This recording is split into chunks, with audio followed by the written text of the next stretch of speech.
bagaimana kita bisa rizki itu bisa ada pada kita, coba berbuat baiklah kepada semua orang. Kemudian kalau Allah belum mengizinkan kita mendapatkan rizki atau dikabulkan doa, kita jangan protes. Kan biasanya protes juga, nggak boleh kita protes. Jadi biasa aja.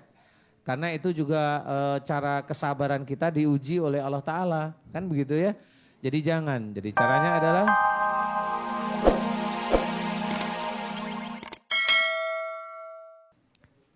hilang kekuatannya dan keluar dari tubuh ibu semata-mata karena Allah Ta'ala. Ibu mau ikhlas. Lillahi ta'ala. Amin amin ya rabbal alamin. Mudah-mudahan Allah memudahkan seluruh ilmu-ilmu yang ada dalam tubuh ibu khususnya di kaki ibu dikeluarkan oleh Allah Ta'ala. Amin amin ya rabbal alamin. Nah sekarang mau tanya, tadi enak enggak? Tadi kakinya merasanya gimana? Tadi. Berat ya. Iya. Sekarang saya mau tanya, sekarang gimana? Coba gerakin ibu. Kalau ibu bisa joget Gangnam Style silahkan. Apaan tuh Ustaz? Joget yang Kalau Sekarang ya, kakinya masih terasa berat, kalau perutnya pinggangnya penggung ya. agak lumayan. Bilang apa sama Allah? Alhamdulillah. Alhamdulillahirabbil alamin. Bu, itu padahal disantet sama orang tapi saya nggak bilang disantet loh, bener. Bu, itu disantet sama orang tapi saya nggak bilang disantet loh ya. Iya. Udah nggak usah Sama takut ya. aja. Sama aja bilang ya itu ya. Makasih Ustaz. Iya, mudah-mudahan Assalamualaikum manfaatnya. warahmatullahi wabarakatuh. Waalaikumsalam Waalaikumsalam warahmatullahi wabarakatuh. Ke pertanyaan berikutnya, Bapak ya, Sudango, Tangerang, Bapak Sudango, Tangerang.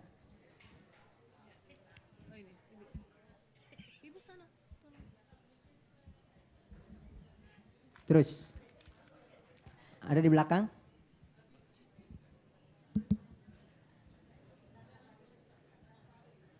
Assalamualaikum warahmatullahi wabarakatuh. Waalaikumsalam warahmatullahi wabarakatuh. Silakan Pak, mic-nya dideketin Pak. Nama saya Sudargo dari Tangerang. Sudargo. Ya. Nama saya Bapak Sudargo dari Tangerang. Mohon maaf Pak Usnad, mungkin saya menyampaikan. Ya deketin aja Pak, nggak apa-apa Pak. Deket. Kiri Pak Ustadz. Agak dekat, deketin. Ada masalah. Iya.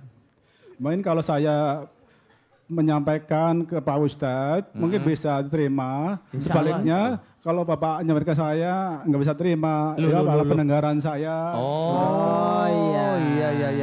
Berarti kami ini. Jadi nggak bisa denger nih Ustaz. Nggak bisa denger maksudnya.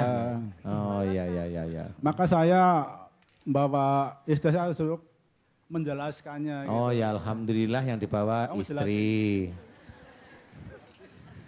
Ini juru bicara Pak. Kok oyo-oyoan gimana sih? Itu Udah Pak, kamu bicara. Ibu mau bicara apa Bu? Ini loh Pak Ustadz, minta maaf. Ini Ibu kok telinganya. ngumpet di baunya suami ya? Mbak biasa gini bisa kok.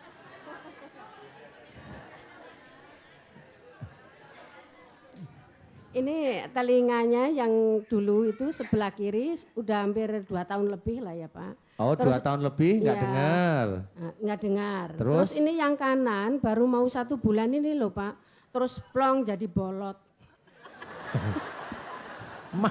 Bolot. Jadi bolot.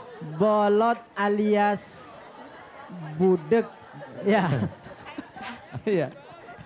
Ya aduh susah. Sudah, Begini. langsung aja Ustaz. Repot nih. Ya sudah gini. Ibu nanti sampaikan sama Bapak ya. Nggih. Daripada nanti saya teriak-teriak malah leher saya putus nanti ya. Sampaikan sama Bapak. Nggih. Begini aja, biasanya kalau telinga itu nggak dengar, biasanya kalau diberi nasihat ini dulu-dulu nih. Kalau dikasih nasihat tuh nggak mau dengerin, jengkel tapi diem gitu. Betul nggak? Saya nggak tahu sih. Iya. Iya betul apa iya salah? Iya, betul. Betul ya? Memang kita orangnya pendiam Pak. Ya gimana? Saya sendiri pendiam. Oh, iya, makanya saking diemin telinganya nggak difungsiin sama Allah ya, itu harusnya dengerin nggak diem aja. Putranya berapa Bu? 3. Oh alhamdulillah lo sudah punya ya. Jadi kalau belum punya kan susah. Pak bangun itu kan nggak diem gitu. Ya sudah Bu, nanti tolong saya minta tolong dinasihatin ke Bapak. Iya karena diemnya itu sebenarnya bukan diem. Beliau itu kalau dinasihatin ya diem sih. Sini itu nggak mau dengerin, jengkel ada di sini sehingga Allah mengembalikan fungsi telinga itu jadi tidak berfungsi. Karena apa? Harusnya mau dengerin nasihat, tapi kok malah diem aja. Maksudnya ibu ngasih masukan, Pak, mbok kayak begini-begini, bapaknya diem. Besok kasih masukan, Pak, begini-begini, diem lagi. Lama-lama ya ini telinga kayaknya nggak fungsi, udahlah kasih budek aja. Gitu. Ya akhirnya diem beneran ini. Ya, akhirnya benar-benar beliau seperti itu. Bu, nanti saya mohon ibu ngasih nasihat sama Bapak. Pak, memang telinganya Bapak ini budak jadi bolot. Ini karena memang Bapak itu memang pendiam sama jengkel, nggak mau dengerin nasihat. Sama Allah malah ditutup telinganya. Gitu aja ya. Dan di situ dimohonkan ampunan pada Allah. Bapak nanti belajar untuk mohon ampun. Walaupun Bapak sendiri bicaranya nggak dengar sekali, tapi tetap harus mohon ampun. Ya Allah, jika telinga saya ini Engkau jadikan budak, jika itu dari kesalahan dan dosa-dosa saya, jika saya diberi masukan nasihat, saya diem aja, nggak mau dengerin dengan baik. Jika itu dosa di hadapan-Mu ya Allah, ampuni dosa-dosaku. Udah doanya itu aja. Paham ya Bu? Nanti ditulis. Ibu dari mana kok nggih aja? Aslinya mana? Purbalingga. Oh, Purbalingga. Ya sudah, nanti mohon disampaikan kepada Bapak seperti itu. Nanti bisa doa itu dilantunkan habis sholat wajib maupun habis sholat sunnah, khususnya sunnah tahajud. Benar-benar setelah doa mohon ampun baru doa ya Allah aku mohon agar telingaku Engkau normalkan kembali dan saya kalau diberi nasihat saya akan bergairah lagi gitu aja. Hafal ya Bu? Hafal. Oh, amin. Makasih. Mudah-mudahan manfaat ya Bu. Amin, Ya. amin ya rabbal alamin. Assalamualaikum warahmatullahi wabarakatuh. Waalaikumsalam Waalaikumsalam warahmatullahi wabarakatuh. Pemirsa yang dirahmati Allah, terima kasih Anda masih setia bersama kami tentunya di Bengkel Hati. Ustadz, kita kembali pada tema kita yang tadi ya, rezeki yang tertolak. Kira-kira Ustadz, bagaimana kesimpulannya dari tema kita pada pagi hari ini Ustadz? Iya, kesimpulannya kalau memang kita mengharapkan setiap doa yang normal, doa normal itu doa yang tidak terlalu tinggi, itu dikabulkan oleh Allah. Ya kalau bisa cobalah kita mengikuti aturan-aturan yang ada dalam Quran kita sebagai umat Islam ya. Petunjuk itu ada banyak cara-cara yang diceritakan tadi salah satunya ada dalam Quran bagaimana kita menyebut rezeki kita. Yaitu dengan berbuat kebaikan kepada siapapun, mau kepada orang muslim maupun non muslim, baik semuanya. Serahkan kebaikan ini bahwa niat kita berbuat baik karena Allah. Jadi bukan karena kita mau menggolong-golongkan, jangan. Termasuk jangan kita meledakkan bom di sana, meledakkan bom di sini, itu tidak baik. Dan menyenangkan orang-orang tertentu, kita harus belajar baik. Karena apa? Ya kalau memang kita panjang umur, kemudian umur kita isi dengan ibadah yang baik, benar, itu kan manfaat. Nah jadi intinya adalah bagaimana kita bisa rezeki itu bisa ada pada kita. Coba berbuat baiklah kepada semua orang. Kemudian kalau Allah belum mengizinkan kita mendapatkan rezeki atau dikabulkan doa, kita jangan protes. Kan biasanya protes juga.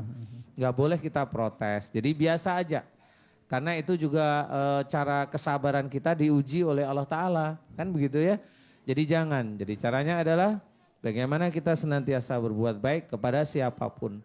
Dan jangan lupa jalankan kayak kita menjalankan sholat 5 waktu, ayo kita jalankan. Yang wajib dulu kita jalankan. Ya. Kemudian baca Quran, kemudian tahajud, kemudian puasa Senin Kemis. Puasa Senin Kemis ya, jangan yang aneh-aneh. Karena puasa aneh-aneh banyak. Puasa mutih. Puasa mutih, mamanya 3 hari berturut-turut. Itu banyak sekali yang seperti itu. Jadi janganlah kita melakukan hal-hal yang Allah tidak ridho, termasuk ke orang pintar. Ingin rezeki itu kita cepat ke orang pintar, ke dukun. Kan banyak nih. dukun-dukun yang di TV-TV itu bilang kalau udah begini rezeki lancar, itu mah bohong banget. Maka jadi tertolak kalau seperti Jadi itu. malah gampang tertolak, kalau nggak tolak dia masuk rumah sakit karena tadi banyak kan sakit gitu. Baik Ustadz, terima kasih atas kesimpulannya.